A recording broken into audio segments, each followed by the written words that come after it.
ഇന്നത്തെ ലോക വാർത്തകളിൽ ഒന്നാണ് ചൈനയിലെ ഷീ ജിൻപിങ് പുതിയൊരു തീരുമാനം കൊണ്ടുവന്നു എന്നത്. അഥവാ ഒറ്റക്കുട്ടി നയം ചൈന ഒഴിവാക്കാൻ ശ്രമിക്കുന്ന കാലങ്ങളായി.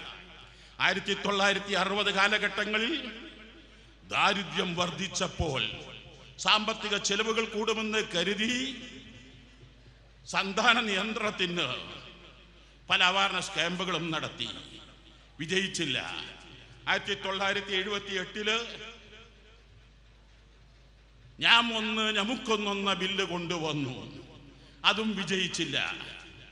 1980 കർശന നിയമം, ഒന്നിലേറെ കുഞ്ഞുങ്ങൾ പിറക്കാൻ പാടില്ല. ഭീമമായ സംഖ്യ ഫൈൻ, തൊഴിൽ നിഷേധം, ഒറ്റപ്പെടുത്തൽ, ബഹിഷ്കരണങ്ങൾ പൂർണ്ണമായും നടപ്പിലായി. പലരും വിവാഹിതരാവേണ്ടെന്ന് തീരുമാനിച്ചു.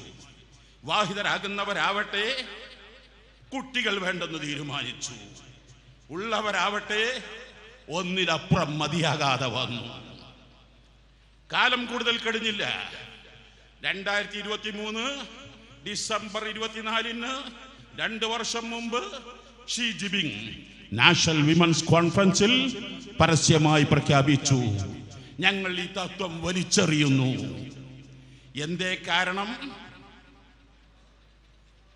ആ വർഷം ചൈനയിൽ ജനിച്ചത് മരിച്ചത് 14 മില്യനാണ്. മരിച്ചത് 1,40,00,000. ജനിച്ചതാവട്ടെ ഏതൊരു നാട്ടിലും സ്ഥാപനത്തിലും പാസ് ഔട്ട് ആകുന്നതിൻ്റെ അധികം കുട്ടികൾ അഡ്മിഷൻ കൊടുത്തെങ്കിലേ ആ സ്ഥാപനം നിലനിൽക്കുകയുള്ളൂ. ഒരു നാട് നിലനിൽക്കണമെങ്കിൽ അവിടെ നിന്ന് മരിക്കുന്നതിനേക്കാൾ കൂടുതൽ ആളുകൾ ജനിക്കണം. എന്നാൽ ചൈനയിൽ 14 മില്യൺ ആളുകൾ മരിക്കുമ്പോൾ 20 മില്യൺ ആളുകൾ ജനിക്കേണ്ടതിന് പകരം 9 മില്യനാണ് ജനിച്ചത്. ആ തീരുമാനം വലിച്ചെറിഞ്ഞു. പല പ്രോത്സാഹനങ്ങളും നൽകി. 2 കൊല്ലം കൊണ്ട് വിജയിച്ചില്ല. ഇന്നലെ ചൈന ഹാപ്പി ന്യൂ ഇയർ ഡേയിൽ പുതിയ തീരുമാനമെടുത്തു. ഗർഭനിരോധന മാർഗങ്ങൾ എന്തെല്ലാമുണ്ടോ അതിനെല്ലാം 13% ടാക്സ്. മുമ്പ് വെറുതെ കൊടുത്തിരുന്നതെല്ലാം ഇപ്പോൾ നിർത്തിയെന്നല്ല, 13% ടാക്സ്. ഇവിടെ ഒരു കാര്യം ശ്രദ്ധിക്കണം, ഈ ഇന്ത്യയിലും ഈ തീരുമാനം വരുമായിരുന്നു. അന്നത്തെ പ്രസിഡന്റായിരുന്ന പ്രഥമ പ്രസിഡന്റ് രാജേന്ദ്ര പ്രസാദിനോട് ചോദിച്ചപ്പോൾ അദ്ദേഹം പറഞ്ഞിരുന്നത്, എൻ്റെ അമ്മങ്ങാനും 2 കൊണ്ട് മതിയാക്കിയിരുന്നുവെങ്കിൽ 11ാമത്തെ മകനായി ഞാൻ ജനിക്കില്ലായിരുന്നു. എന്നിട്ടും ഇന്ത്യയും കേരളവും അനുഭവിക്കാൻ തുടങ്ങി. കഴിഞ്ഞ ധനകാര്യ റിപ്പോർട്ട് ബജറ്റ് അവതരിപ്പിച്ചപ്പോൾ പറഞ്ഞത് നിങ്ങൾ മറന്നിട്ടുണ്ടാവില്ലല്ലോ. ഇന്ന് കേരളം നേരിടുന്നത് ജനറേറ്റ് കുറഞ്ഞതാണ്. കാലിക്കറ്റ് യൂണിവേഴ്സിറ്റിയിൽ 1,07,000 സീറ്റ് ഉണ്ടായിരുന്നുവെങ്കിൽ, വർഷങ്ങൾക്ക് മുമ്പ് സീറ്റ് കിട്ടാൻ പലരുടെയും റെക്കമെൻഡേഷൻ ആവശ്യമായിരുന്നുവെങ്കിൽ, കഴിഞ്ഞ വർഷം 75,000 സീറ്റുകളെ രജിസ്റ്റർ ചെയ്തിട്ടുള്ളൂ. 36,000 സീറ്റുകൾ ബാക്കിയാണ്. അപ്പോൾ എല്ലാവരും പറഞ്ഞു അതൊക്കെ വിദേശത്തേക്ക് പോകുന്നത് കൊണ്ടാണ്, ഇവിടെ നല്ല കോഴ്സുകളില്ലാത്തത് കൊണ്ടാണ്.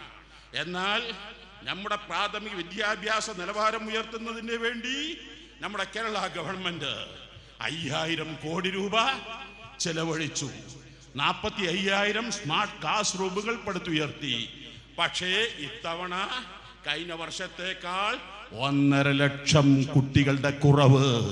ഇവിടെയാണ് നമ്മുടെ വിദ്യാഭ്യാസ മന്ത്രി പറഞ്ഞത് കേരളത്തിലും ജനനേറ്റ് കുറയുന്നു എന്ന്. ഈ സമയത്ത് കേരള മുസ്ലിം ജമാഅത്തിന് പറയാനുള്ളത്, 1960 ലോകത്ത് 300 കോടി ജനങ്ങളാണെങ്കിൽ 2025 ലോകത്ത് 8.4 ബില്യൺ, അഥവാ 840 കോടി ജനങ്ങൾ ലോകത്തുണ്ട്. അഥവാ 540 കോടി ജനങ്ങൾ വർദ്ധിച്ചിട്ടും ഇവിടെ ദാരിദ്ര്യമല്ല വന്നത് പലയിടങ്ങളിലും എന്നത്. ഇവിടെയാണ് കുട്ടികളെ നിയന്ത്രിക്കുകയല്ല, സന്താന നിയന്ത്രണമല്ല വേണ്ടത്, നല്ല പാരന്റിംഗ് ആണ് വേണ്ടത്. നല്ല മനുഷ്യർ പിറക്കണമെങ്കിൽ നല്ല രക്ഷിതാക്കൾ ഉണ്ടാവണം. ഞാൻ 2 രക്ഷിതാക്കൾ നിങ്ങൾക്ക് പരിചയപ്പെടുത്താം. 1980-90 കാലഘട്ടങ്ങളിൽ വിരുദ്ധൻ ഇവിടെ പഠിക്കുന്ന കാലത്ത് കണ്ണൂരിനെയും കാസർഗോഡിനെയും കോഴിക്കോടിനെയും കർണാടകയും വേദനിപ്പിച്ച സംഭവമായിരുന്നില്ലേ റിപ്പർ ചന്ദ്രൻ? നിങ്ങൾക്കറിയില്ലേ എത്ര ആളുകളെയാണ് റിപ്പർ ചന്ദ്രൻ കൊന്നത്? എത്ര ആളുകളെയാണ് ക്രൂര കുറ്റകൃത്യങ്ങൾ കൊള്ള നടത്തിയത്? 35ഓളം വീടുകളിൽ വലിയ കൊള്ള റിപ്പർ ചന്ദ്രൻ നടത്തില്ലേ? നിങ്ങൾ ഓർക്കുന്നില്ലേ? എന്നാൽ 10 കൊല്ലം കിട്ടാത്ത പുള്ളി ഈ കേരളത്തിൽ ആദ്യമായി നടന്ന അവസാനമായി നടന്ന തൂക്കുകാരിൽ തൂക്കിക്കൊല്ലൽ റിപ്പർ ചന്ദ്രനാണ്. ആ റിപ്പർ ചന്ദ്രനെ തൂക്കിലേറ്റുമ്പോൾ റിപ്പർ ചന്ദ്രൻ അന്ത്യാഭിലാഷം പറഞ്ഞത് എൻ്റെ അമ്മയൊന്ന് കാണണമെന്നാണ്. സ്വാഭാവികമായും പണ്ട് കാലം തൊട്ടേ അന്ത്യാഭിലാഷം സാക്ഷാത്കരിക്കണമല്ലോ. അമ്മയെ കാണാൻ അനുമതി നൽകി, അമ്മയെ കൊണ്ടുവന്നു.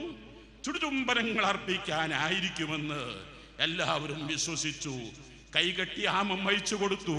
അമ്മയെ കിട്ടി, കാതങ്ങ് കടിച്ചു കീറി. നിങ്ങൾ ഓർക്കുന്നു? അന്ന് റിപ്പർ ചന്ദ്രൻ പറഞ്ഞൊരു വാക്കുണ്ടായിരുന്നു, അല്ലയോ അമ്മ, നീ എങ്ങാനും നീ തൂക്കകരിൽ കയറേണ്ടത് ഞാനല്ല, എന്നെ ഈ രൂപത്തിലാക്കിയത് നീയല്ലേ, എന്നെ കളവിനെ പ്രോത്സാഹിപ്പിച്ചത്, എന്നെ ഈ തോന്നിവാസത്തിനെ പ്രോത്സാഹിപ്പിച്ചത്. ഇതേ സമയത്ത് ഒരു രക്ഷിതാവിനെ കൂടി ഓർക്കട്ടെ. നമ്മുടെ സ്വാതന്ത്ര്യ സമര സേനാനികൾ മഹാനായിരുന്ന മൗലാന മുഹമ്മദ് അലി റളിയല്ലാഹു അൻഹു, അവരുടെ സഹോദരൻ മൗലാന ഷൗക്കത്ത് അലി, അവരുടെ ഉമ്മ ആബിദ ബീഗം വലിയ വലിയതാണ്. മൗലാന മുഹമ്മദ് അലിയുടെ ഉമ്മ വാപ്പ ചെറുപ്പത്തിൽ മരിച്ചുപോയി. പഠിപ്പിക്കാനും സംരക്ഷിക്കാനും ആരും ഇല്ല. ഉമ്മ കാതിലും കഴുത്തിലുമുള്ള ആഭരണങ്ങൾ തൂക്കി വിറ്റു, ഓക്സ്ഫോർഡിലേക്ക് അയക്കുന്നു. അന്ന് ഉമ്മ നൽകിയ ഒരു ഉപദേശമുണ്ട്. ആ ഉപദേശമാണ് ഇവിടെ കൂടിയ മുഴുവൻ സഹോദരങ്ങളും പറയാനുള്ളത്.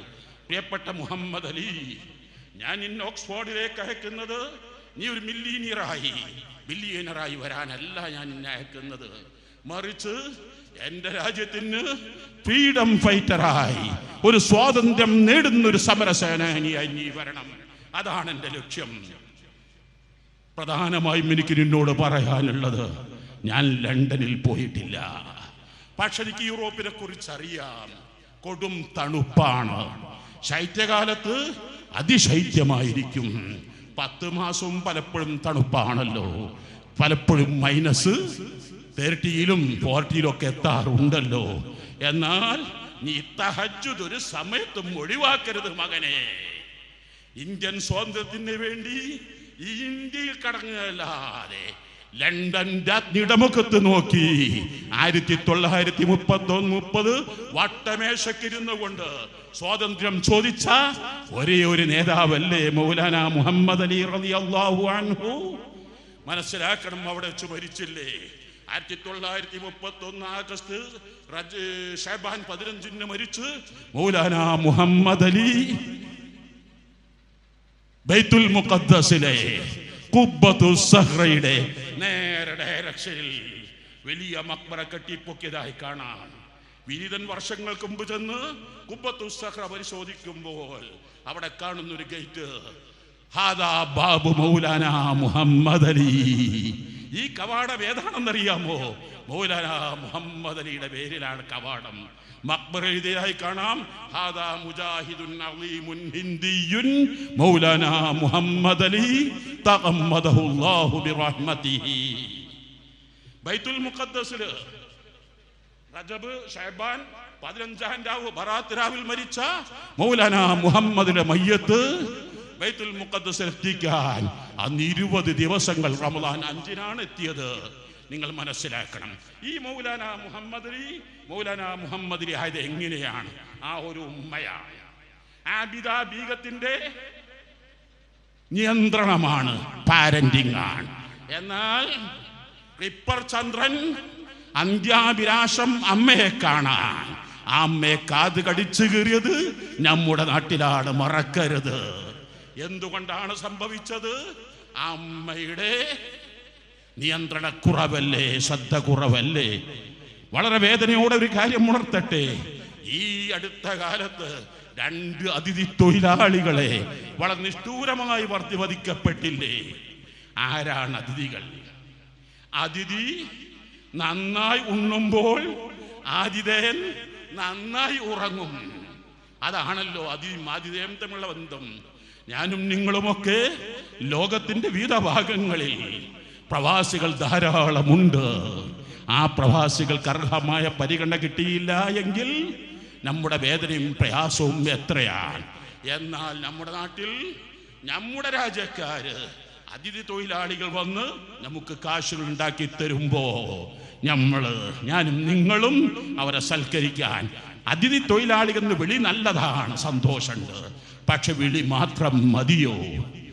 വന്യജീവികളാണെങ്കിൽ പോലും കൊല്ലാൻ പാടില്ല, പിടിച്ച് വാസസ്ഥലത്ത് എത്തിക്കണമെന്ന് നമ്മുടെ നിയമം പഠിപ്പിക്കുമ്പോ മനുഷ്യപ്പറ്റൽപ്പമുണ്ടായിരുന്നുവെങ്കിൽ എന്താകുമായിരുന്നു?